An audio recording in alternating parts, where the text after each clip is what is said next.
Excerpts from Lost Spring. The first excerpt describes the narrator's encounters with a child named Sahib. Sahib and his family migrated from Dhaka after their homes and fields were destroyed by storms. Now, they live on the outskirts of Delhi, digging through garbage dumps in the city for their livelihood. Sahib does not go to school because there are none in his neighborhood. The narrator light-heartedly asks Sahib if he would attend a school started by her. He agrees and even asks the narrator about it a few days later. She realizes that she had made a promise she had not really meant to keep, and recognizes with embarrassment that for children like Sahib, such broken promises are common. The narrator notes that Sahib and his friends are mostly barefoot and have never worn shoes in their life. Those who do have shoes wear mismatched ones. The narrator recalls seeing many such barefoot children across the country. She recollects people explaining this way as tradition and wonders if this is just an excuse to hide how widespread poverty is. The narrator then recollects her visit to Seemapuri on the outskirts of Delhi, where migrants like Sahib's family live.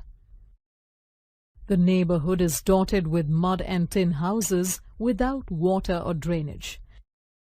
The residents there have no identity papers except ration cards which enable them to get food. For them, having a source of food is more important than having an identity. This is why they prefer to be here than in their home country where they went hungry. The narrator notes that for the adults in Seemapuri, rag-picking is a source of livelihood. But for children like Sahib, it is a source of hope, as they even find money among garbage sometimes. One morning, the narrator finds Sahib watching two young men playing tennis. She notices that Sahib is wearing someone's old tennis shoes and ponders that though he has the shoes, he might never be able to play the game. Another day, she sees Sahib with a steel canister. He had started working at a tea stall. The narrator notes that Sahib is no longer carefree now that he works for someone else. The second excerpt focuses on the lives of families in Firozabad. Here, generations of families, including children, have spent their lives in dark, dingy rooms around hot furnaces, welding and making glass bangles. The narrator introduces Mukesh, who belongs to one such family, but whose ambition is to become a motor mechanic. She describes her visit to Mukesh's home, which is situated in a locality with stinking lanes and crumbling homes. Mukesh's family is extremely impoverished despite years of hard labor by Mukesh's father. Mukesh's grandmother implies that they will never escape this, as it is a family profession that they have been carrying on for generations. The narrator notes that the entire locality is full of children and their parents who make bangles in the dark.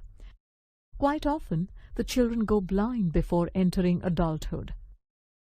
If child labor laws are enforced in Firozabad, it would free at least 20,000 children from this dangerous trade. The narrator describes the sense of hopelessness that pervades Firozabad. For instance, an old lady tells the narrator how she has never enjoyed a square meal in her lifetime. Youngsters too seem to feel trapped and do not take any initiative because they are afraid of being harassed by the police. The narrator clearly sees two distinct worlds here.